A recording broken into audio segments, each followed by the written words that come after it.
ಎಲ್ಲರಿಗೂ ನಮಸ್ಕಾರ. ಇವತ್ತಿನ ದಿನ ಕಳೆದ ತಿಂಗಳು ಮನಗೂಳಿಯಲ್ಲಿ ಆದಂತಹ ಕೆನರಾ ಬ್ಯಾಂಕ್ ಕಳ್ಳತನ ಪ್ರಕರಣಕ್ಕೆ ಸಂಬಂಧಪಟ್ಟಂತೆ ಇವತ್ತಿನ ಪತ್ರಿಕಾಗೋಷ್ಠಿಯನ್ನು ಕರೆಯಲಾಗಿದೆ. ಈ ಪತ್ರಿಕಾಗೋಷ್ಠಿ ಇದು ಭಾಗ 1. ಇದರಲ್ಲಿ ಆಗಿರುವಂತಹ ಘಟನೆಗಳು ಮತ್ತೆ ಈಗ ತನಿಖೆಯಲ್ಲಿ ಆದಂತಹ ಏನು ಘಟನೆಗಳಿದಾವೆ ಅದನ್ನ ತಮ್ಮ ಗಮನಕ್ಕೆ ತರ್ತಾ ಇದ್ದೀವಿ. ದಿನಾಂಕ 23/5/2025 ಮತ್ತೆ 24/5/2025 ಈ 2 ದಿನಗಳು ಮಧ್ಯದಲ್ಲಿ ಮನಗೂಳಿಯಲ್ಲಿದ್ದಂತಹ ಬ್ಯಾಂಕಿನಲ್ಲಿ ಕಳ್ಳತನ ಆಗಿದೆ ಅಂತಂತೇಳಿ ಅವರ ಬ್ಯಾಂಕ್ ಮ್ಯಾನೇಜರು ಒಂದು ಕಂಪ್ಲೇಂಟ್ ಅನ್ನು ಕೊಟ್ಟಿದ್ರು. ಬ್ಯಾಂಕ್ ಸೇಫ್ ಲಾಕರ್ ರೂಮನ್ನ ಒಳಗಡೆ ನುಗ್ಗಿ ಬ್ಯಾಂಕ್ನಲ್ಲಿದ್ದಂತಹ ಸುಮಾರು 53,26,00,000 ಮೌಲ್ಯದ 58 kg ಬಂಗಾರ ಮತ್ತು 5 ಲಕ್ಷ ರೂಪಾಯಿ ದುಡ್ಡು ಕಳ್ಳತನ ಆಗಿದೆ. ಯಾರು ಮಾಡಿದರೆ ಗೊತ್ತಿಲ್ಲ ಅಂತಂತ ಹೇಳಿ ಅವ್ರ ಬ್ಯಾಂಕ್ ಮ್ಯಾನೇಜರ್ ಒಂದು ಕಂಪ್ಲೇಂಟ್ ಅನ್ನು ಕೊಟ್ಟಿರ್ತಾರೆ. ಆ ಹಿನ್ನೆಲೆಯಲ್ಲಿ ಮನಗೂಳಿ ಪೊಲೀಸ್ ಠಾಣೆಯಲ್ಲಿ ಅಪರಾಧ ಕ್ರಮಾಂಕ ಸಂಖ್ಯೆ 69/25 ಮತ್ತು BNS ಅಡಿಯಲ್ಲಿ ಸೆಕ್ಷನ್ಸ್ಗಳ ಅಡಿಯಲ್ಲಿ ಪ್ರಕರಣವನ್ನು ದಾಖಲು ಮಾಡಿಕೊಂಡು ಪೊಲೀಸ್ ಇಲಾಖೆ ಈ ಪ್ರಕರಣವನ್ನು ಕೈಗೊಂಡಿರುತ್ತದೆ. ಆದಂತಹ ಪ್ರಮಾಣ ಮತ್ತು ಆದಂತಹ ಘಟನೆಗೆ ಸಂಬಂಧಪಟ್ಟಂತೆ ಪೊಲೀಸ್ ಇಲಾಖೆ ಒಟ್ಟು 8 ತನಿಖಾ ತಂಡಗಳನ್ನು ರಚನೆ ಮಾಡಿರುತ್ತೆ. ಅಡಿಷನಲ್ SP ನಮ್ಮ ರಾಮನಗೌಡ ಹಟ್ಟಿ ಅವರ ಮಾರ್ಗದರ್ಶನದಲ್ಲಿ 8 ತಂಡಗಳು ಕೆಲಸವನ್ನು ನಿರ್ವಹಿಸಲಿಕ್ಕೆ ಒಂದು ಆದೇಶವನ್ನು ಮಾಡಿ DSP ರೂರಲ್ ಅವರ ಒಂದು ತಂಡ, CPI ರೂರಲ್ ಅವರ ಒಂದು ತಂಡ, DSP ಸೆನ್ ಸುನಿಲ್ ಕಾಂಬ್ಳೆ ಅವರ ಒಂದು ತಂಡ, DSP ಬಾಗೇವಾಡಿ ಬಲ್ಲಪ್ಪ ನಂದಗಾವಿ ಅವರ ಒಂದು ತಂಡ, ಟೆಕ್ನಿಕಲ್ ತಂಡ ಮತ್ತು ಅವರ ಜೊತೆಗೆ ನಮ್ಮ ಇನ್ಸ್ಪೆಕ್ಟರ್ ಬಾಗೇವಾಡಿ ಗುರುಶಾಂತ್ ದಾಶಾಳ್ ಅವರ ಒಂದು ತಂಡ, CPI ನಿಡಗುಂದಿ ಅಶೋಕ್ ಚವ್ಹಾಣ್ ಅವರ ಒಂದು ತಂಡ, ಅದರ ಜೊತೆಗೆ ಸುಮಾರು 10ಕ್ಕಿಂತಲೂ ಹೆಚ್ಚು PSI ರವರು ಈ ತಂಡಗಳಲ್ಲಿ ಮತ್ತೆ ಸಿಬ್ಬಂದಿಗಳನ್ನು ಒಳಗೊಂಡಂಥ ಒಂದು ತಂಡವನ್ನು ರಚನೆ ಮಾಡಿರುತ್ತೆ. ಯಾಕಂತಂದರೆ ಆದಂತಹ ಘಟನೆ ಸ್ವರೂಪ ಮತ್ತು ಗಂಭೀರತೆಯನ್ನು ತಿಳ್ಕೊಂಡು ಈ ತಂಡಗಳನ್ನು ರಚನೆ ಮಾಡಿ ಪೊಲೀಸ್ ಇಲಾಖೆ ಕಾರ್ಯಪ್ರವೃತ್ತರಾಗಿರುತ್ತೆ. ಆ ಹಿನ್ನೆಲೆಯಲ್ಲಿ ಈಗ ಈ ಪ್ರಕರಣದಲ್ಲಿ ಆರೋಪಿಗಳಾದಂತಹ ವಿಜಯ್ ಕುಮಾರ್ ಮಿರಿಯಾಳು 41 ವರ್ಷ, ಈತ ಬ್ಯಾಂಕ್ ಮ್ಯಾನೇಜರ್ ಆಗಿ ನಮ್ಮ ಕೋಲಾರ ತಾಲೂಕಿನ ರೋಣಿಹಾಳ್ ಬ್ಯಾಂಕಲ್ಲಿ ಕೆಲಸ ಮಾಡ್ತಾ ಇದ್ದಾನೆ. ಈತ ಮುಂಚೆ ಇಲ್ಲಿ ಮನಗೂಳಿಯಲ್ಲಿ ಬ್ಯಾಂಕ್ ಮ್ಯಾನೇಜರ್ ಆಗಿ ಕೆಲಸ ಮಾಡಿದಂತಹ ವ್ಯಕ್ತಿ ಆಗಿರ್ತಾನೆ. ಆತ ಆರೋಪಿ ನಂಬರ್ 1. ಎರಡನೇದವನು ಚಂದ್ರಶೇಖರ್ ನೆರಲ, ಈತ ಖಾಸಗಿ ಉದ್ಯೋಗ, ರಿಯಲ್ ಎಸ್ಟೇಟು, ಆಮೇಲೆ ಈತನೊಂದು ಸೆಂಟ್ ಆಂಥ್ರೂ ಸ್ಕೂಲು ಅಂತಂತೇಳಿ ಸ್ಕೂಲನ್ನು ಕೂಡ ಹುಬ್ಳಿ ಕೇಶವಾಪುರದಲ್ಲಿ ನಡೆಸ್ತಾನೆ. ಈತ ಕಾಂಟ್ರಾಕ್ಟರ್ ಆಗಿನೂ ಕೆಲಸ ಮಾಡ್ತಾನೆ. ಆಮೇಲೆ ಈತ ಕ್ಯಾಸಿನೋಗಳನ್ನು ಕೂಡ ಆಡೋದು ನಡೆಸುವಂಥ ಒಂದು ಹವ್ಯಾಸವನ್ನು ಹೊಂದಿದ್ದಾನೆ. ಗೋವಾದಲ್ಲಿ ಕೆಲಸ ಕಾರ್ಯಗಳನ್ನ ಮಾಡ್ತಾನೆ, ಹುಬ್ಳಿಯಲ್ಲಿ ಮಾಡ್ತಾನೆ. ಅದೇ ರೀತಿ ಕೂಡ ಈತ ಶ್ರೀಲಂಕಾಕ್ಕೂ ಹೋಗಿ ಕೊಲಂಬೋ ಅಲ್ಲಿ ಇಲ್ಲಿಗಳಲ್ಲಿ ಕೂಡ ಕ್ಯಾಸಿನೋ ಆಡುವಂಥ ಒಂದು ಪ್ರವೃತ್ತಿಯನ್ನ ಬೆಳೆಸ್ಕೊಂಡಂಥ ವ್ಯಕ್ತಿ ಚಂದ್ರಶೇಖರ್. ಈ ಚಂದ್ರಶೇಖರು ಮುಂಚೆ ಒಂದು ಬ್ಯಾಂಕಲ್ಲಿ ಕೆಲಸ ಮಾಡಿ ಅಲ್ಲಿನೂ ಕೂಡ ಗೋಲ್ಮಾಲ್ ಮಾಡಿ ಸಸ್ಪೆಂಡ್ ಆಗಿ ಡಿಸ್ಮಿಸ್ ಆದಂಥ ಒಬ್ಬ ವ್ಯಕ್ತಿ. ಈತ ನಮ್ಮ ವಿಜಯ್ ಮೇರಿಯಾಳನ ಫ್ರೆಂಡು.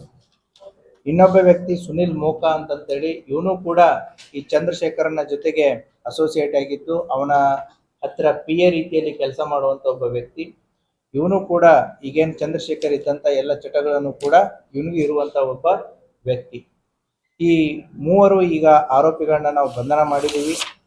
ಈ 3 ಜನ ಆರೋಪಿಗಳಿಂದ ಅವರು ಕೃತ್ಯಕ್ಕೆ ಬಳಸಿದಂತಹ 2 ಕಾರುಗಳು, ಅದರ ಜೊತೆಗೆ ಅವರಿಂದ ರಿಕವರಿ ಆದಂತಹ ಸುಮಾರು 10.5 kg ಕರಗಿಸಿದ ಬಂಗಾರ ಮತ್ತು ಆಭರಣಗಳನ್ನ ಈ 3 ವ್ಯಕ್ತಿಗಳಿಂದ ವಶಪಡಿಸಿಕೊಂಡಿದ್ದೀವಿ.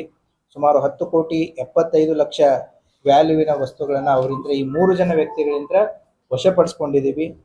ಈ ಪ್ರಕರಣದಲ್ಲಿ ಇನ್ನೂ ಹಲವಾರು ಆರೋಪಿಗಳು ಹೊರಗಿದ್ದು ಅವರಲ್ಲಿದ್ದಂತಹ ಮಾಲುಗಳನ್ನು ನಾವು ವಶಪಡಿಸಿಕೊಳ್ಳೋದು, ಅವ್ರನ್ನ ಪತ್ತೆ ಮಾಡೋದು ಮತ್ತೆ ವಶಪಡಿಸಿಕೊಳ್ಳುವುದು ಕೂಡ ಬಾಕಿ ಇದೆ. ಆ ಹಿನ್ನೆಲೆಯಲ್ಲಿ ಪೊಲೀಸ್ ಇಲಾಖೆ ಈಗ ಈ ಪ್ರಕರಣದಲ್ಲಿ ಮಾಡಿದವರು ಯಾರು ಅನ್ನೋದನ್ನ ಭೇದಿಸುವುದರಲ್ಲಿ ಯಶಸ್ವಿಯಾಗಿದೆ. ಈ ಪ್ರಕರಣದಲ್ಲಿ ಇದ್ದಂತಹ ಆರೋಪಿಗಳನ್ನ ಪತ್ತೆ ಮಾಡಲಾಗಿದೆ. ಮತ್ತೆ ಇನ್ನೂ ಉಳಿದ ಆರೋಪಿಗಳ ಬಗ್ಗೆ ಹೆಚ್ಚಿನ ತನಿಖೆಯನ್ನ ಕೈಗೊಂಡು ಅವರಿಂದನೂ ಕೂಡ ನಾವು ಇದನ್ನ ಡಿವೈಡ್ ಮಾಡ್ಕೊಂಡಿದ್ದಾರೆ, ಹಂಚಿಕೊಂಡಿದ್ದಾರೆ. ಸೊ ಅವರಿಂದನೂ ಕೂಡ ನಾವು ಆಭರಣಗಳನ್ನ ವಶಪಡಿಸಿಕೊಳ್ಳುವಂತ ಕಾರ್ಯ ಇನ್ನೂ ಇದೆ. ಸೊ ಆದಷ್ಟು ಬೇಗನೆ ಕೂಡ ಉಳಿದಂತ ಆರೋಪಿಗಳನ್ನ ಪತ್ತೆ ಮಾಡಿ ಪ್ರಕರಣದಲ್ಲಿರುವಂತಹ ಉಳಿದಂತವರನ್ನ ಕೂಡ ಆದಷ್ಟು ಬೇಗನೆ ಕ್ರಮ ಕೈಗೊಳ್ಳುವಂತಹ ವಿಶ್ವಾಸ ಪೊಲೀಸ್ ಇಲಾಖೆಯಲ್ಲಿದೆ. ನೀವು ಕೇಳುವಂತ ಕೆಲವು ಪ್ರಶ್ನೆಗಳಿಗೆ ನಾನೇ ಮೊದಲು ಕೆಲವೊಂದಿಷ್ಟು ಉತ್ತರಗಳನ್ನ ಕೊಡ್ತೀನಿ. ಸೊ ಇದು ಸುಮಾರು ತಿಂಗಳುಗಳಿಂದ ಪ್ಲಾನ್ ಮಾಡಿದ್ದಾರೆ. ಫೆಬ್ರವರಿ ತಿಂಗಳಿಂದನೇ ಇದನ್ನ ಪ್ಲಾನ್ ಮಾಡಿದ್ದಾರೆ. ಯಾವ ರೀತಿ ಇದನ್ನ ಮಾಡಬೇಕು, ಎಕ್ಸಿಕ್ಯೂಟ್ ಮಾಡಬೇಕು ಅನ್ನೋದನ್ನ ಹಲವಾರು ಬಾರಿ ಚರ್ಚಿಸಿದ್ದಾರೆ. ಹಲವಾರು ಬಾರಿ ಇವರು ಮನಗುಳಿಗೂ ಕೂಡ ಬಂದು ಹೋಗಿದ್ದಾರೆ. ಅಲ್ಲಿ ಇದ್ದಂಥ ಏರಿಯಾವನ್ನ ಪೂರ್ತಿ ಸ್ಟಡಿ ಮಾಡಿದ್ದಾರೆ. ಎಲ್ಲೆಲ್ಲಿ CCTVಗಳಿವೆ, ನಾವು ಯಾವ ದಾರಿಯಲ್ಲಿ ಬರಬೇಕು, ಯಾವ ರೂಟಲ್ಲಿ ಹೋಗಬೇಕು, ಯಾವ ರೀತಿ ಮಾಡಬೇಕು ಅನ್ನೋದನ್ನ ಕೂಡ ಅವರು ಹಲವಾರು ತಿಂಗಳುಗಳಿಂದ ಅದನ್ನ ಸ್ಟಡಿ ಮಾಡಿದ್ದಾರೆ. ಆಮೇಲೆ ಇದನ್ನ ಬ್ಯಾಂಕಲ್ಲಿ ಇದ್ದಂಥ ಕೀಸ್ಗಳನ್ನ ಈ ವಿಜಯ್ ಏನಿದ್ದಾನೆ ಪ್ರಿವಿಯಸ್ ಮ್ಯಾನೇಜರು, ಆತ ಮೇದಲ್ಲಿ ಟ್ರಾನ್ಸ್ಫರ್ ಆಗ್ತಾನೆ. ಮನಗುಳಿಯಲ್ಲಿ ಮೇ 9ರವರೆಗೂ ಕೆಲಸ ಮಾಡಿದ್ದಾನೆ. ತದನಂತರ ಅಲ್ಲಿಂದ ವರ್ಗಾವಣೆಯಾಗಿ ರೂನಿಯಾಳ ಬ್ರಾಂಚ್ಗೆ ಹೋಗಿದ್ದಾನೆ. ಅವನು ಹೋಗೋಕ್ಕಿಂತ ಮುಂಚೆನೆ ಮಾರ್ಚ್ ಮತ್ತೆ ಏಪ್ರಿಲ್ ತಿಂಗಳುಗಳಲ್ಲಿ ಈ ಬ್ಯಾಂಕಿನ ಕೀಸ್ಗಳಿಗೆ ಏನಿರ್ತವೆ, ಈ ಕೀಸ್ಗಳನ್ನ ಈ ಆರೋಪಿಗಳಿಗೆ ಕೊಟ್ಟು ಅವುಗಳನ್ನ ಡುಪ್ಲಿಕೇಟ್ ಕೀಗಳನ್ನ ಮಾಡಿಸಿದ್ದಾರೆ. ಸೊ ಆ ಡುಪ್ಲಿಕೇಟ್ ಕೀಗಳು ಕೂಡ ವರ್ಕ್ ಆಗುತ್ತೋ ಇಲ್ಲೋ ಅನ್ನೋದಕ್ಕೆ ಕೂಡ ಹಲವಾರು ಬಾರಿ ಅದನ್ನ ಟೆಸ್ಟ್ ಅಂಡ್ ಟ್ರಯಲ್ ಮಾಡಿದ್ದಾರೆ. ಸೊ ಯಾವಾಗ ಸಕ್ಸಸ್ ಆಗಿದೆ ವೇಟ್ ಮಾಡಿದ್ದಾರೆ. ಏನು ಅಂತಂದ್ರೆ ಇದ್ದಂತಹ ಈ ವಿಜಯ್ ಮೈರ್ಯಾಳ್ ಮ್ಯಾನೇಜರ್ ಏನಿದ್ದಾನೆ ಆತ ವರ್ಗಾವಣೆ ಆಗಿ ಹೋಗೋವರೆಗೂ ಕೂಡ ಕಾಯ್ದಿದ್ದಾರೆ. ಅಂದ್ರೆ ನಾಳೆ ಇದು ಅವನ ಮೇಲೆ ಬರಬಾರ್ದು, ಯಾಕಂದ್ರೆ ರೆಸ್ಪಾನ್ಸಿಬಿಲಿಟಿ ಅವನ ಮೇಲೆ ಇರುತ್ತೆ ಅಂತ ಹೇಳಿ ಅವನ ಮೇಲೆ ಬರಬಾರ್ದು. ಸೊ ಹೊಸ ಸೆಟಪ್ ಏನು ಬರುತ್ತೆ ಅವ್ರ ಮೇಲೆ ಬರಲಿ ಅನ್ನುವಂಥ ಒಂದು ಸಂದರ್ಭ ಸಮಯಾವಕಾಶಕ್ಕೆ ಕಾಯ್ದಿದ್ದಾರೆ. ಇನ್ನು ಮೇ 9ನೇ ತಾರೀಕು ಟ್ರಾನ್ಸ್ಫರ್ ಆಗಿ ಹೋಗ್ತಾನೆ. ಅವ್ರ ಜೊತೆಗೆ ಇನ್ನೂ ಕೆಲವೊಂದಿಷ್ಟು ಸಿಬ್ಬಂದಿಗಳು ಅಲ್ಲಿಂದ ಟ್ರಾನ್ಸ್ಫರ್ ಆಗ್ತಾರೆ. ಹೊಸ ಸೆಟಪ್ ಬರುತ್ತೆ. ಹೊಸ ಸೆಟಪ್ ಬಂದ ಮೇಲೆ ಇದೇನು 4 Saturday Sunday ಇರುತ್ತೆ. ಸೊ ಜನ ಇರಲ್ಲ ಆ ಟೈಮಲ್ಲಿ ಅಂತಂತ ಹೇಳಿ ಸೊ ಆ ಸಂದರ್ಭದಲ್ಲಿ ಮಾಡಿದರೆ ಸೊ ಹೋದ ಹಳೆ ಮ್ಯಾನೇಜರ್ ಮೇಲೆ ಬರುವಂಥ ಸಾಧ್ಯತೆಗಳು ಕಡಿಮೆ, ಹೊಸ ಸೆಟಪ್ ಮೇಲೆ ಬರಲಿ ಅಂತಂತ ಹೇಳಿ ಆ ಡೈರೆಕ್ಷನ್ದಲ್ಲಿ ಇದನ್ನ ಮೇ 23 ಮತ್ತು 24ನೇ ತಾರೀಕಿಗೆ ಎಕ್ಸಿಕ್ಯೂಟ್ ಮಾಡುವಂತ ಒಂದು ಪ್ಲಾನ್ ಅನ್ನ ಮಾಡ್ತಾರೆ. ಮೇ 23ನೇ ತಾರೀಕು ಕೂಡ ಅವರು ಅಲ್ಲಿ ಚಲನವಲನಗಳು ಓಡಾಡಿದ್ದನ್ನ ನಮಗೆ ಸಾಕಷ್ಟು ಕುರುಹುಗಳಿದಾವೆ. ಅವರು ಮೇ 23ನೇ ತಾರೀಕನೇ ಮಾಡ್ಬೇಕನ್ನುವಂತ ಒಂದು ಆಶಾಭಾವನೆಯಲ್ಲಿ ಇರ್ತಾರೆ. ಅವತ್ತು RCB ಮತ್ತೆ ಏನು ನಮ್ಮ ಸನ್ರೈಸರ್ಸ್ ಹೈದರಾಬಾದ್ ಮ್ಯಾಚ್ ಇರುತ್ತೆ. ಸೊ ಹಾಗಾಗಿ ಹೊರಗಡೆ ಜನರ ಓಡಾಟ ಸಾಕಷ್ಟು ಇರುತ್ತೆ, ಹುಡುಗರ ಓಡಾಟ ಜಾಸ್ತಿ ಇರುತ್ತೆ. ಸೊ ಅನ್ಫಾರ್ಚುನೇಟ್ಲಿ ಅವತ್ತು ಮಳೆನೂ ಆಗಲ್ಲ, ಮತ್ತೆ ಆ ಮ್ಯಾಚನ್ನು RCB ಸೋಲುತ್ತೆ. ಸೊ ಆ ಹಿನ್ನೆಲೆಯಲ್ಲಿ RCB ಸೋತಿದ್ದಕ್ಕೆ ಮಳೆ ಬರದೇ ಇದ್ದದಕ್ಕೋಸ್ಕರ ಸೊ ಅವತ್ತಿನ ಪ್ಲಾನನ್ನು ಅವರು ಪೋಸ್ಟ್ಪೋನ್ ಮಾಡ್ತಾರೆ. ಒಂದ್ ವೇಳೆ RCB ಗೆದ್ದು ಅಲ್ಲಿ ಪಟಾಕ್ಷಿಗಳ ಸಂಭ್ರಮ ಆಗಿದ್ರೆ ಆ ಸೌಂಡಲ್ಲಿ ಒಳಗಡೆ ನುಗ್ಗಬೇಕು ಅನ್ನೋದು ಅವ್ರದ್ದು ಪ್ಲಾನ್ ಆಗಿರುತ್ತೆ. ಸೊ ಹಾಗಾಗಿ 23ನೇ ತಾರೀಕು ಈ ಎರಡೂ ವಿಚಾರಗಳಿಂದ ಅದನ್ನ ಪೋಸ್ಟ್ಪೋನ್ ಮಾಡ್ತಾರೆ. 24ನೇ ತಾರೀಕನ್ನು ಆಯ್ಕೆ ಮಾಡ್ಕೋತಾರೆ. ಅದು ಶನಿವಾರ. ಅವತ್ತು ಕೂಡ ರಜೆ ಇರುತ್ತೆ. ಮತ್ತೆ ಇವರಿಗೆ ಎಲ್ಲೆಲ್ಲಿ CCTVಗಳು ಇರ್ತವೆ, ಏನಿರ್ತವೆ ಅನ್ನೋದೆಲ್ಲ ಗೊತ್ತಿರುತ್ತೆ. ಅವುಗಳನ್ನು ಎಲ್ಲ ಡೈವರ್ಟ್ ಮಾಡಿ ಇಟ್ಟಿರ್ತಾರೆ. ಸೊ ಅಷ್ಟೇ ಅಲ್ಲದೆ ಕೂಡ ಅಲ್ಲಿ ಹೈ ಮಾಸ್ಕ್ ಲೈಟ್ ಇರುತ್ತೆ. ಹೈ ಮಾಸ್ಕ್ ಲೈಟ್ ಅನ್ನು ಕೂಡ ಇವರು ಕೇಬಲ್ ಅನ್ನ ಕಟ್ ಮಾಡಿ ಅದನ್ನ ಆಫ್ ಮಾಡಿರ್ತಾರೆ. ಸೊ 24ನೇ ತಾರೀಕು ಅವರು ಬಂದಂತ ದಾರಿಗಳು, ಹೋದಂತ ದಾರಿಗಳು, ಸೊ ಏನೇನ್ ಮಾಡಬೇಕು, ತಮ್ಮ ಇರುವಿಕೆಯನ್ನು ಯಾವ ರೀತಿ ಅದನ್ನ ಮುಚ್ಚಿಡಬೇಕು, ಎಲ್ಲಾ ರೀತಿಯಿಂದ ಅವರು ಪ್ರಯತ್ನಗಳನ್ನ ಮಾಡಿರ್ತಾರೆ. ಸೊ ರಸ್ತೆ ಆಗಿರ್ಬೋದು, ಟೆಕ್ನಾಲಜಿ ಆಗಿರ್ಬೋದು, ಬೇರೆ ಏನೆಲ್ಲ ಮಾಡ್ಬೋದು, ಸಾಕಷ್ಟು ರೀತಿಯ ಇಂಗ್ಲಿಷ್ ಮೂವೀಸ್ಗಳನ್ನ, ಹಿಂದಿ ಮೂವೀಸ್ಗಳನ್ನ, ನೆಟ್ಫ್ಲಿಕ್ಸು, ಅಮೆಜಾನ್ಸ್ಗಳಲ್ಲಿ ಸಾಕಷ್ಟು ಅವುಗಳನ್ನು ಅಧ್ಯಯನ ಮಾಡಿ ಪ್ಲಾನ್ ಮಾಡಿರ್ತಾರೆ. ಸೊ ಯಾವ ರೀತಿ ನಾವು ಪೊಲೀಸರಿಂದ ತಪ್ಪಿಸ್ಕೊಳ್ಬಹುದು ಅಂತ ಅವರ ವೇಷಭೂಷಣಗಳನ್ನು ಕೂಡ ಅವರು ಡಿಸೈಡ್ ಮಾಡಿರ್ತಾರೆ. ಯಾವ ವ್ಯಕ್ತಿಗೆ ಯಾವ ರೀತಿಯಾದಂಥ ವೇಷಭೂಷಣಗಳನ್ನು ಹಾಕಬೇಕು, ಹೇಗೆ ಹಾಕಬೇಕು.